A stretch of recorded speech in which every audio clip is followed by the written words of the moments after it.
পয়লা বৈশাখের দিন সকাল সকাল স্নান সেরে তুলসী মঞ্চে আমাদের বাড়ির নিয়ম তোমাদের সাথে কিছু শেয়ার করলাম। কৃষ্ণ প্রেম কি দেবী তু, এটা আমাদের বাড়ির নিয়ম বলে নয়, এই নিয়মটা প্রায় সবারই আছে, তাই তো জানি আমি। আমাদের বাপের বাড়িতে কিন্তু এই নিয়মটা আছে।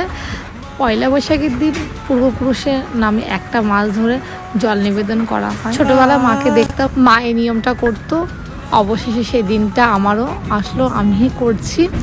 বাবা এরকম করে বাঁশের কঞ্চি লাগিয়ে দিত, মা তারপরে এরকম জল দিত পুজো দেওয়ার সময় স্নান টান সেরে।